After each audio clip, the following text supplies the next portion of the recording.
누가복음 24장 30절에서 35절 말씀입니다. 누가복음 24장 30절에서 35절 말씀. 제가 준 성경으로 신약성경 141페이지입니다. 141페이지.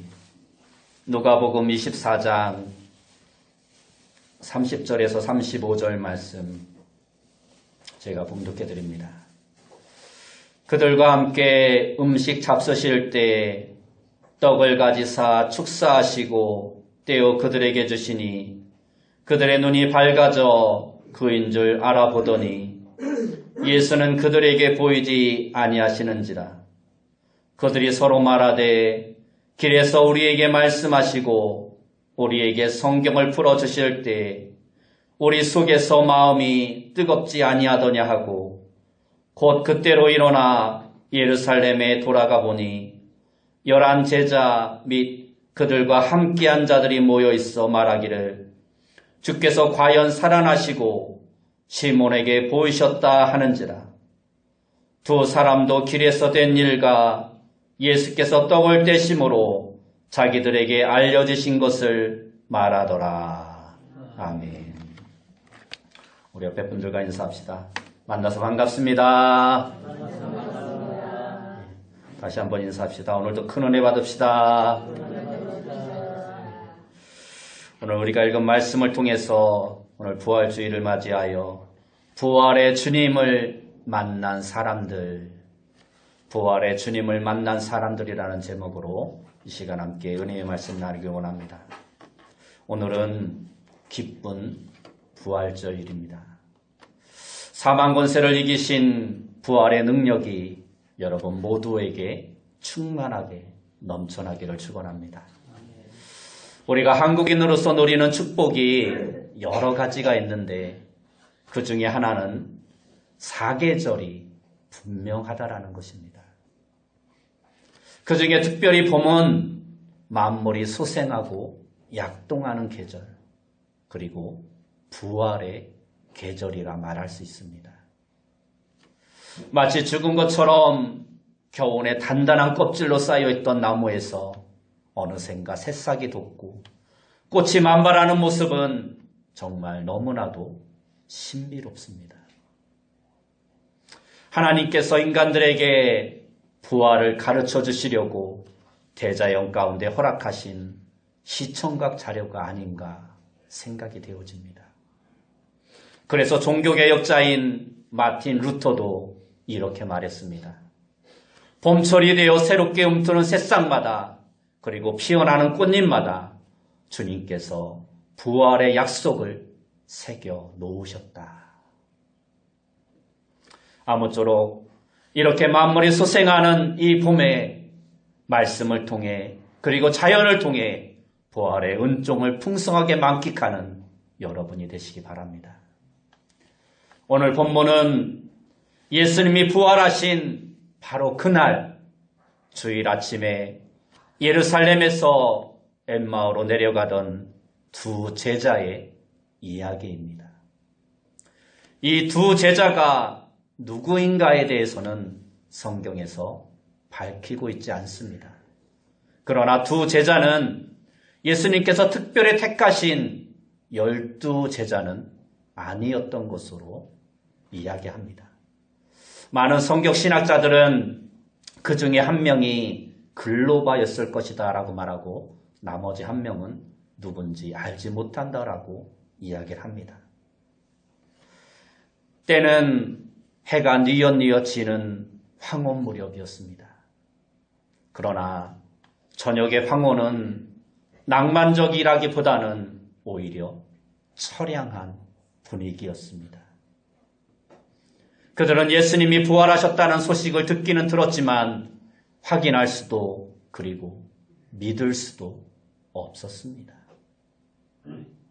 그들은 그렇게 믿고 의지했던 예수님이 십자가에 달려 죽는 것으로 모든 것이 끝난 줄로 생각하고 낙심한 모습으로 엠마오를 향해 가고 있었습니다. 바로 그때 부활하신 예수님이 나타나십니다. 그런데 이 본문에서 이상한 것은 제자들이 예수님을 알아보지 못했다라는 사실입니다.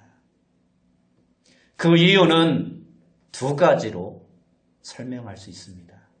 하나는 부활하신 예수님이 부활체로 변화되었기 때문이고, 두 번째 더 큰 이유는 그들의 영안이 닫혀 있었기 때문입니다. 예수님은 그들에게 하나님의 말씀을 풀어 가르쳐 주십니다. 그리고 식사 자리에서 성찬을 베푸십니다. 그 순간 그들의 눈이 밝아집니다. 그리고 영안이 열리게 됩니다. 오늘 우리가 본 본문 31절과 32절 말씀에 오면 그들의 눈이 밝아져 그인 줄 알아보더니 예수는 그들에게 보이지 아니하시는지라. 그들이 서로 말하되 길에서 우리에게 말씀하시고 우리에게 성경을 풀어주실 때 우리 속에서 마음이 뜨겁지 아니하더냐 하고 라고 말씀합니다. 그들이 예수님을 알아보자마자 예수님은 갑자기 사라지십니다. 부활체는 시공간을 초월하기 때문에 금세 나타났다, 사라졌다 할 수 있는 것입니다. 그들은 성경을 풀어주실 때 마음이 뜨거워졌던 체험을 서로 말합니다. 그들은 기쁨으로 충만해졌고 엠마오로 내려가던 길을 되돌려 다시 예루살렘으로 돌아갑니다. 33절 말씀을 보면 그때로 일어나 예루살렘에 돌아가 보니 11 제자 및 그들과 함께한 자들이 모여있어 라고 말씀합니다. 그들에게 다시 힘이 생기고 다시 소망이 생겼다는 말씀입니다. 돌아가 보니까 11명의 사도들이 모여 있었습니다. 그리고 서로 부활의 주님에 관해서 증거하고 있었습니다. 34절과 35절 말씀에 오면 말하기를 주께서 과연 살아나시고 시몬에게 보이셨다 하는지라. 두 사람도 길에서 된 일과 예수께서 떡을 떼심으로 자기들에게 알려주신 것을 말하더라 라고 말씀합니다.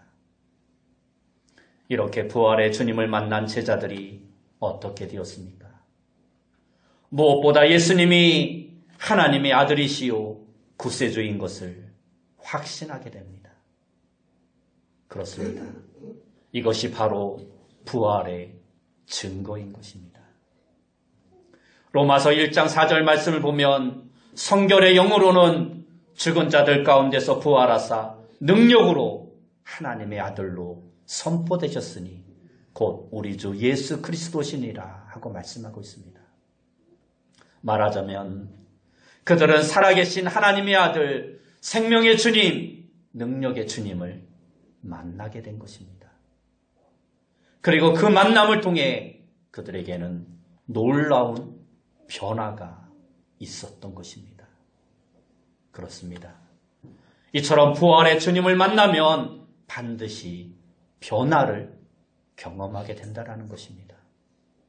그렇다면 부활의 주님을 만나면 어떻게 변화될까요?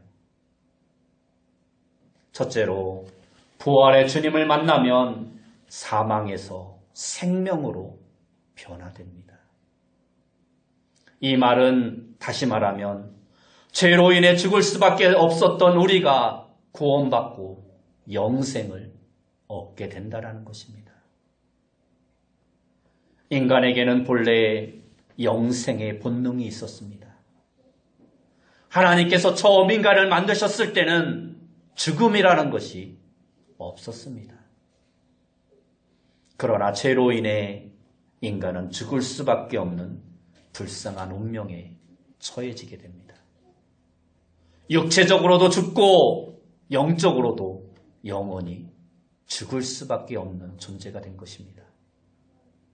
그래서 인간에게는 늘 죽음의 공포가 있고 그럴수록 살고자 하는 욕망이 더욱더 강하게 일어나는 것입니다.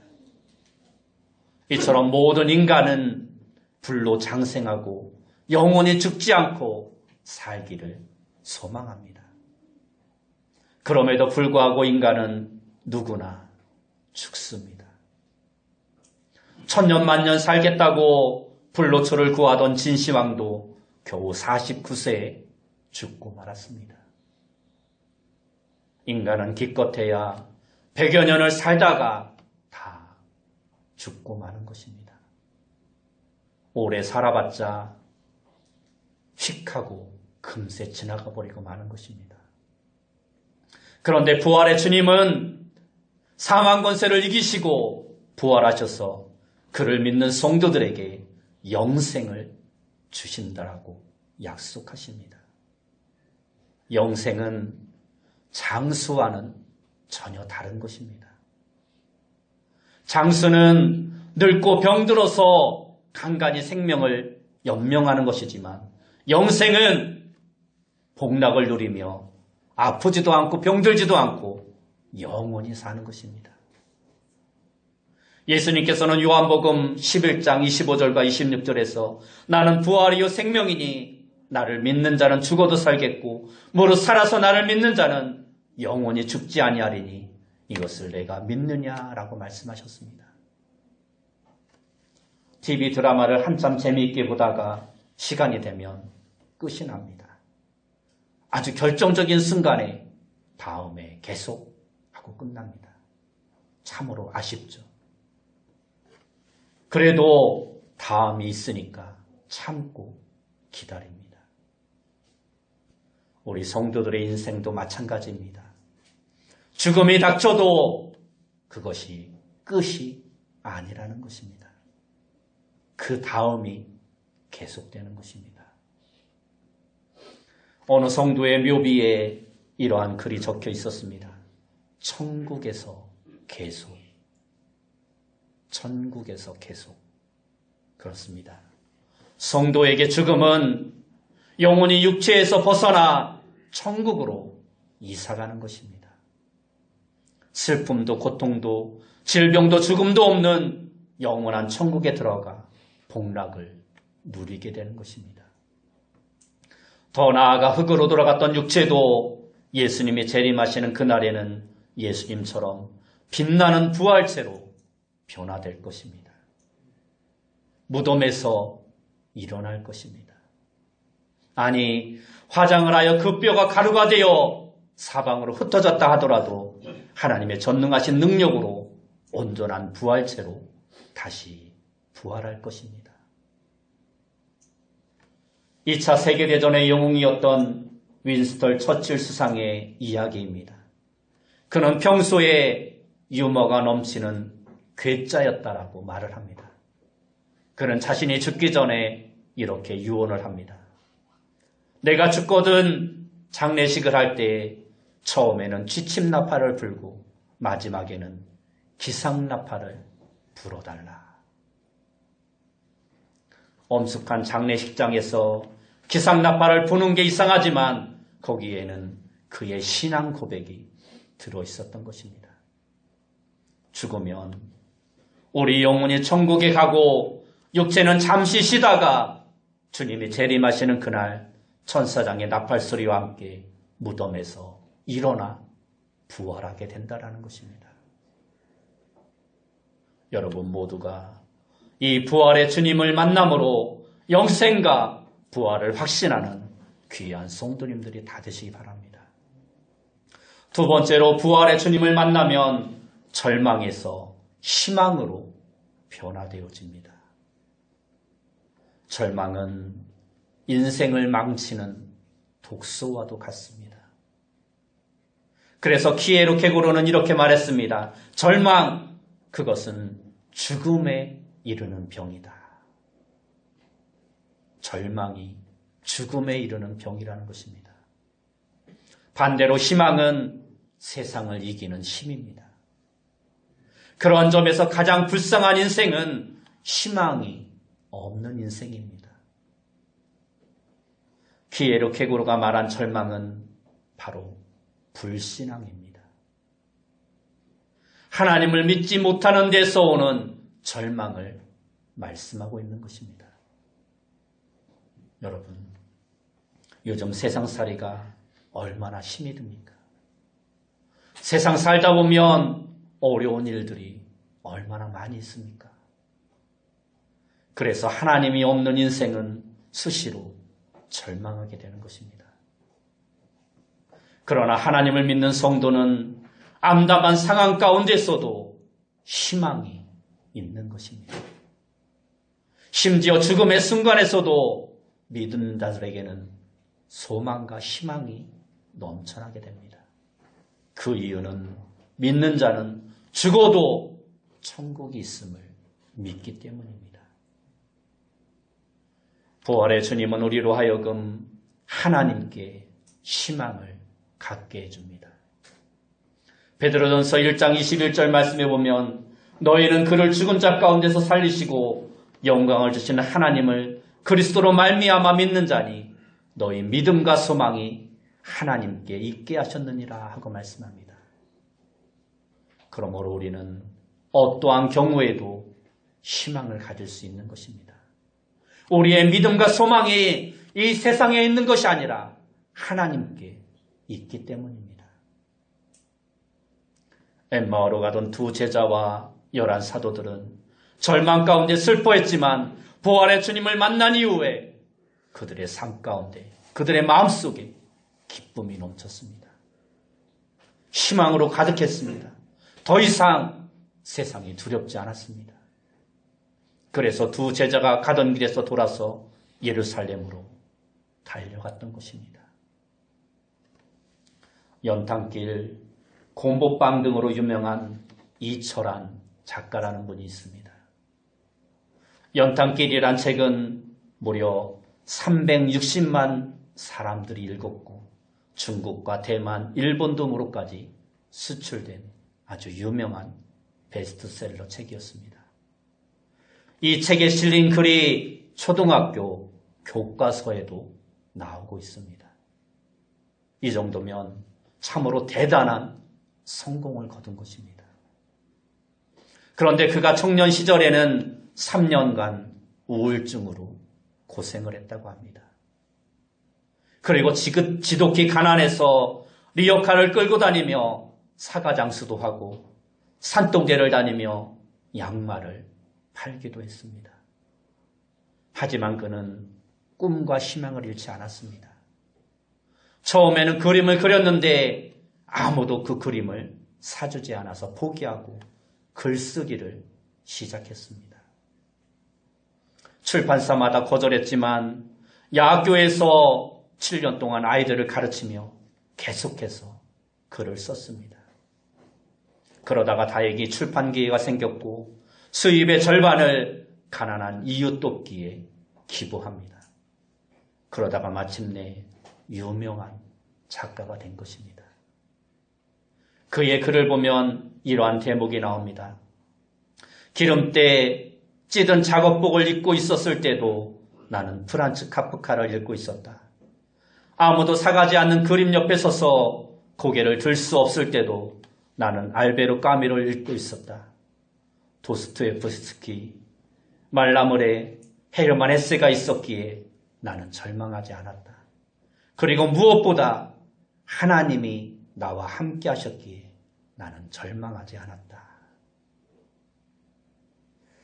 그가 이처럼 성공할 수 있었던 것은 희망을 잃지 않았기 때문이고 그가 그러한 희망을 가질 수 있었던 것은 바로 살아계신 주님, 그와 나와 함께하고 있음을 믿었기 때문입니다. 엠마오로 가는 두 사람의 모습은 내일의 소망을 잃어버린 현대인의 모습을 그대로 보여주고 있는 것입니다. 미국의 사회심리학자 에릭 프롬은 인간을 호모 에스페렌스라고 이름하였습니다. 여기에서 에스페렌스란 희망한다, 소망을 갖는다는 뜻입니다. 다시 말해서 현대 인간은 희망을 잃어버린 사람들이라는 것입니다. 인간이 다른 동물과 구별되는 가장 큰 특징은 인간에게 희망이 있다는 것입니다. 그렇습니다. 희망을 잃어버린 사람은 더 이상 인간다운 삶을 살기가 어렵습니다. 오늘 본문 앞에 16절 말씀을 보면 그들의 눈이 가리워져서 라고 말씀하고 있습니다. 절망 속에서 마음의 눈이 가리워져 있었기에 그들은 부활하신 주님을 만났지만 알아보지 못했던 것입니다. 희망을 잃어버린 사람들은 마음의 문이 닫히게 됩니다. 폐쇄적이 되고 소극적이 되고 모든 것을 어둡게만 보게 됩니다. 세상 만물을 그 어두운 그림자만 보게 되는 것입니다. 마음의 문이 닫힌 사람은 더 이상 인간다운 삶을 산다고 보기가 어려운 것입니다. 그래서 우리가 희망을 잃어서는 안 되는 것입니다. 희망을 잃으면 우리의 마음의 문이 닫히게 되는 것입니다. 여러분 모두가 부활의 주님을 만남으로 그 어떠한 고난과 역경 가운데서도 희망을 갖고 승리하는 성도님들이 다 되시기 바랍니다. 마지막 세 번째로 부활의 주님을 만나면 허무한 인생에서 사명의 인생으로 변화됩니다. 많은 사람들은 소유가 행복이고 영원한 가치가 있는 것이다라고 생각을 합니다. 그러나 그것은 매우 큰 착각입니다. 베드로전서 1장 24절은 그러므로 모든 육체는 풀과 같고 그 모든 영광은 풀의 꽃과 같으니 풀은 마르고 꽃은 떨어지되라고 말합니다. 세상에 속한 모든 것들은 다 사라지고 없어지는 것입니다. 그러므로 소유의 목숨을 걸면 반드시 그 인생은 허무해지고 마는 것입니다. 중요한 것은 소유를 얻되 무엇을 위해서 얻느냐가 중요한 것입니다. 그래서 바로 사명이 중요한 것입니다. 부활의 주님을 만난 제자들은 더 이상 방황하지 않았습니다. 세상 것에 집착하지도 않았습니다. 이제 그들에게 사명이 생긴 것입니다. 주님이 맡겨주신 사명, 그래서 그들은 세계 각처로 흩어져 부활의 주님을 증거합니다. 순교하면서까지 담대히 예수 그리스도의 증인된 삶을 살아갑니다. 우리가 살아도 주를 위하여 살고 죽어도 주를 위하여 죽나니 그러므로 사나 죽으나 우리가 주의 것이로다라는 로마서 14장 8절의 바울의 고백처럼 무엇을 하든지 중요한 것은 주님의 뜻대로 사는 것입니다. 주님의 영광을 위해 사는 것, 주님의 복음을 위해 사는 것이 중요합니다. 그렇다고 모두 목사가 되고 선교사가 되라는 말은 아닙니다. 누구든지 자신의 위치에서 최선을 다하면 되는 것입니다. 그러면 영원히 빛나는 사명자, 하나님이 원하시는 주의 제자가 될 수 있는 것입니다. 웰치스라는 세계적인 음료 회사가 있습니다. 이 회사의 창업자는 웰치라는 분이었습니다. 본래 그는 아프리카 선교사로 가려고 마음을 먹었었는데 신체 검사 결과 그의 아내가 아프리카 기후에 도저히 견딜 수 없는 체질임을 알게 됩니다. 외국에서는 선교사로 파송할 때 꼭 부부가 함께 가도록 되어 있습니다. 아내가 아프리카 기후에 견딜 수 없는 체질이었기 때문에 웰치는 선교사로 나설 수 없었습니다. 그렇게 선교사 지원에 탈락한 후 그는 실망한 채 고향으로 돌아갑니다. 그리고 방황하다가 깨닫고 결심을 합니다. 선교사로 가지 못하면 좋은 일을 해서 돈을 많이 벌어서 선교사를 후원하는 일을 하겠다 결심을 합니다. 웰치의 아버지는 치과 의사였는데 치과 의사를 하면서 부업으로 알코올이 없는 성찬용 포도즙을 만드는 일을 하였습니다. 웰치는 그 아버지의 사업을 물려받아 주님만 위해 돈을 쓰리라 결심하고 그 사업에 최선을 다합니다. 그리고 그 결과 세계적인 웰치스라는 기업을 이루어내고 맙니다. 그리고 하나님께 약속한 대로 그는 수입의 절반을 선교를 위해 드리는 자가 됩니다. 여러분, 한번 왔다 가는 인생, 세상의 소유에만 집착하다가 다 사라지게 되면 얼마나 허무합니까? 그것은 어리석은 인생입니다. 부활의 주님을 만난 우리는 영원한 천국을 아는 우리의 일시적인 세상적인 것이 아니라 영원한 가치를 위해 살아가는 자가 되어야 합니다. 우리는 매년 부활주의를 보내지만 엠마오로 내려가던 두 사람처럼 이러한 변화가 일어나지 않을 때가 더 많습니다. 그 이유가 무엇일까요? 부활의 주님은 언제나 우리 곁을 찾아오셨지만 우리가 반응하지 않았기 때문입니다. 부활의 소식을 듣기는 들었지만 그것이 나의 눈을 열지 못했고 성경을 듣기는 들어도 우리의 마음이 닫혀서 눈이 닫혀서 그 말씀이 제대로 들어오지 못했기 때문입니다. 마음이 뜨거워지지 않았기 때문입니다. 결국 말씀 앞에 순종함으로 나아가지 못했기 때문입니다. 이제라도 우리는 부활의 주님을 만나야 합니다. 그리고 부활의 주님과 함께 다시금 힘차게 일어나는 자가 되어야 합니다. 엠마오로 가는 길은 인생의 내리막길이요 절망과 좌절의 길입니다. 그러나 부활의 주님을 만났을 때 그들은 다시 새 힘을 얻고 예루살렘으로 올라갑니다. 부활의 주님과 함께 가는 길은 승리의 길입니다. 희망의 길입니다. 그리고 축복의 길입니다. 아직도 내 인생은 엠마오로 내려가고 있지는 않습니까?